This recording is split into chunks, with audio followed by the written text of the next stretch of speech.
I remember when I first discovered that you could get a fireplace on Netflix or YouTube and you could put it on your TV. How great are those things?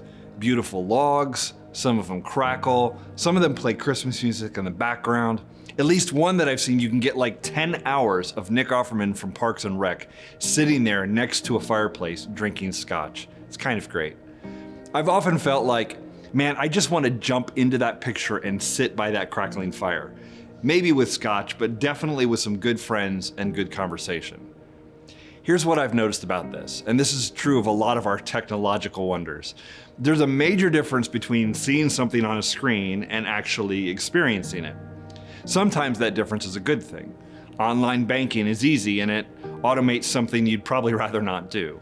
Checking the weather on your phone is fine. Writing yourself a note, that's all fine on a screen. But there are some things where the experience of the thing on a screen, it just ain't it. As nice as the Netflix fireplace is, the truth is there is no warmth there. I can see it, but I'm not truly experiencing it. And I would actually say the same thing is true of watching church online. You can see it, you can hear the music, you can hear a sermon, but there's no warmth there. It just ain't it.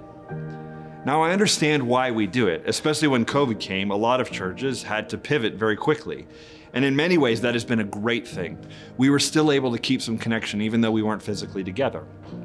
And even now, having an option for church online is a good thing. People can check out our church before actually attending it. If you are sick or your kid is sick, it's a great option for you to stay at home and still have some connection here. But when we start using online church as a substitute for actually getting together, I think we're making a big mistake.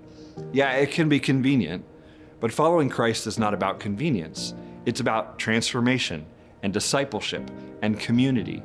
And most of that happens when we meet together in person. Church is not content to be consumed on a screen. Church is a community to be experienced together. I love how Dallas Willard says it in his book, Renovation of the Heart. He says, when we gather in our meetings, we do not come to see how the speaker and other leaders do. We are not checking their performance. We come to encounter the Trinitarian presence and to hold them up within it. That is our expectation. We expect to find Christ in others, and that is all we are looking for. Why look at some aspect of performance, some vessel matter? No doubt, when you could come to Jesus in the midst. There's an element of Jesus being in our midst when we gather. That's what it's about. It's not about how good a sermon was or how good the band sounds. And so I want to encourage you to join us when we get together in person. There will be a few weekends a year when we don't gather in the Bird. This past Sunday was one, and we tried to be intentional about pulling people together in homes. In March, we have a Sunday we can't be in the Bird, so we'll have to come up with other plans. But my challenge to you is to make 2023 a year where you show up in person as much as you can. If you can't be there, you live far away, that's fine. We will still live stream it and put it online. But honestly, we want to see you. When you show up, it pours a little joy into us, into other people, and hopefully the other people can pour some joy into you. So I hope to see you Sunday. We're starting an 8-week series called Vintage. I've been excited about this one for months. We have some great things to talk about. See you Sunday.